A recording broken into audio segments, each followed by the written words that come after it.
रहीम अस्सलाम वालेकुम अज़ीज़ तलबा, मेरा नाम मोइनुद्दीन कुरैशी है और मैं आपका इस्लामियात का उस्ताद हूँ। आज हम सूरह अनफाल शुरू कर रहे हैं, उसका कुछ तारुफ़ पढ़ेंगे और पहली आयत का हम तर्जुमा और तशरीह करेंगे। सूरह अनफाल, अनफाल के मायने बेटा ज़ायद चीज़। अनफाल के क्या मायने है? ज़ायद चीज़। और इस्तिलाही तौर पर हम माल गनीमत को अनफाल कहते हैं। हम नमाज़ पढ़ते हैं जिसमें हम कुछ फ़राइज़ अदा करते हैं, नवाफिल अदा करते हैं। फ़र्ज़ अदा करते हैं तो हमें सवाब मिलता है, लेकिन अगर हम नवाफिल पढ़ते हैं, पढ़ने पर हमें उसका अजर है और ना पढ़ने पर उसका हमें कोई नुकसान नहीं होता, यानी वो हमारी एक ज़ायद चीज़ होती है। तो इसी तरह जंग के दौरान असल तो शिकस्त होती है या फ़तह हासिल करना होता है, मकसूद होता है, लेकिन अगर हमें उसमें कुछ माल मिल जाए तो वो माल गनीमत के तौर पर ज़ायद के तौर पर चीज़ हासिल होती है। माल गनीमत उस माल को कहते हैं जो कुफ़ार से लड़कर हासिल किया जाए। माल गनीमत से मुराद क्या है कि ऐसा माल जो कुफ़ार से लड़कर हासिल किया जाए। सूरह अनफाल का कुछ तारुफ़ है। इसकी तादाद, आयात की तादाद है 75, रुकू की तादाद है 10। आयात की तादाद 75, 75, रुकू की तादाद 10। कुरान मजीद में ये हम अगर देखें तो किस जगह में मिलेगी? 9वें पारे के आखिर में और 10वें पारे के शुरू में, यानी 9वें और 10वें पारे में आपको ये सूरह अनफाल मिल जाएगी। इसके बाद यहाँ पर मैंने दो बातें लिखी हैं, एक तरतीब नज़ूली और एक तरतीब तौक़ीफ़ी। ये तौफ़ीक़ी नहीं है, तौक़ीफ़ी है, ठीक है। तरतीब नज़ूली से मुराद ये है कि सूरह अनफाल नज़ूल के एतबार से किस तरतीब में है, तो उसका नंबर है 88। और तरतीब तौक़ीफ़ी से मुराद वो तरतीब है जो कुरान मजीद में इस वक्त मौजूद है कि पहले सूरह फातिहा है, फिर सूरह बकरा है और उसके बाद ये जो सूरतों की तरतीब है सूरह नास तक। इसमें 8वें नंबर पर आपको सूरह अनफाल नज़र आएगी, ठीक है। इस तरीके से ये किस ज़माने में नाज़िल हुई? इसका ज़माना नज़ूल है 2 हिजरी और ग़ज़वा बदर के बाद, यानी ग़ज़वा बदर में हो चुका था। ग़ज़वा बदर के बाद 2 हिजरी में ये सूरत जो है नाज़िल हुई है। इसके बाद इसके कुछ अहम टॉपिक यहाँ पे मैंने लिख दिए हैं। इसमें मोमिनीन की सिफ़ात भी बयान हुई हैं, ग़ज़वा बदर के वाक़यात और नताइज बहुत तफसील से बयान हुए हैं। और इसके साथ जो सबसे अहम, जहाँ से इस सूरत शुरू हो रही है, माल गनीमत किसका माल है, सवाल से शुरू हुआ, उसकी पूरी तक़सीम और उसके अहकामात जो है इसमें तफसील से बयान हुए हैं। इसके अलावा मज़ीद जो टॉपिक्स आएंगे वो आपको साथ साथ इंशाल्लाह क्लियर करते रहेंगे, तशरीह करते रहेंगे। इसमें माल गनीमत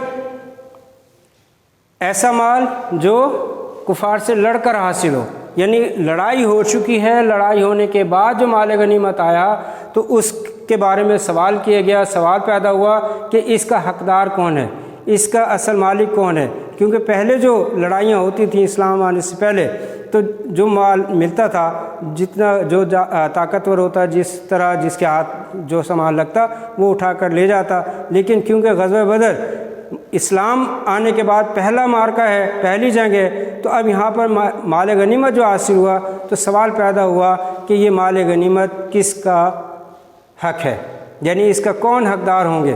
तो यहाँ पर 3 ग्रोह जो है वो पैदा हुए थे।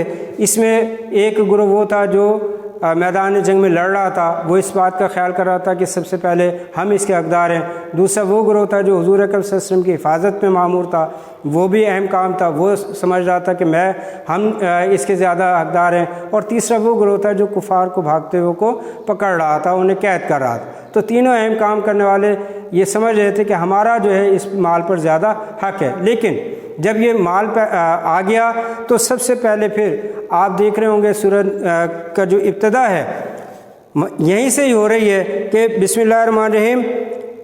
आयत नंबर 1 देखें बेटा कि यसअलूनका अनिल अनफाल कुलिल अनफालु लिल्लाहि व रसूल फत्तकुल्लाह वास्लिहु ज़ात बैनिकुम वातिउल्लाह व रसूलहु इन कुंतुम मुमिनीन।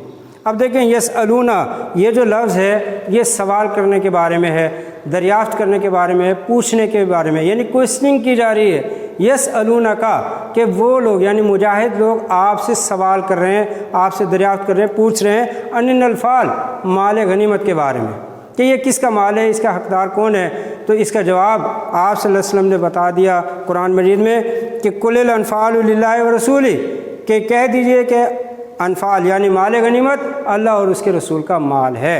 یہ بیٹا اس کا ابتدائی حکم ہے، مال غنیمت کا ابتدائی حکم ہے۔ سوال آ جاتا ہے یہاں پہ ہوم ورک میں بھی ہے کہ سبق کے ابتدا میں مال غنیمت کے بارے میں کیا کہا گیا، تو آپ نے بتا دینا ہے کہ کہا گیا کہ یہ اللہ اور اس کے رسول کا مال ہے۔ مال غنیمت کے بارے میں، انفال کے بارے میں نے آپ کو بتایا کہ یہ زائد چیز ہوتی ہے اور اس کو مال غنیمت کہا جاتا ہے۔ اس کے بعد فاتقوا اللہ واصلحوا ذات بینکم واطیعوا اللہ ورسولہ ان کنتم مؤمنین۔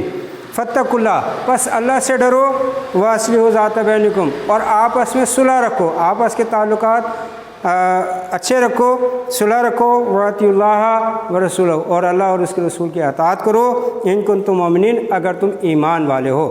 یہاں پر ایک ایکسٹرا سوال بنتا ہے بیٹا کہ سبق کے ابتدا میں مومنین کو کن باتوں کی ہدایت کی گئی ہے، مومنین کو کن باتوں کی ہدایت کی گئی ہے؟ 3 باتیں یہاں بتائی گئی ہیں۔ فاتقوا اللہ، اللہ سے ڈرو، نمبر 2 واصلحوا ذات بینکم، اور آپس میں صلح رکھو، اور تیسرا واطیعوا اللہ ورسولہ، اللہ اور اس کے رسول کی اطاعت کرو۔ تو بیٹا یہ کچھ تعارف تھا، اور آیت نمبر 1 کا ہم نے تشریح پڑھی ہے۔ اس کے یہ 2 سوال ہیں جو آپ نے ہوم ورک میں کرنے ہیں۔ ان کے علاوہ اگر آپ کو کوئی بات سمجھ میں نہ آئی ہو تو آپ مجھ سے واٹس ایپ کے ذریعے، کال کے ذریعے رابطہ کر سکتے ہیں، اور ہوم ورک ہمیں ضرور سینڈ کریں تاکہ ہم آپ کو اس کو مارک کر کے واپس کر دیں۔ السلام علیکم ورحمۃ اللہ۔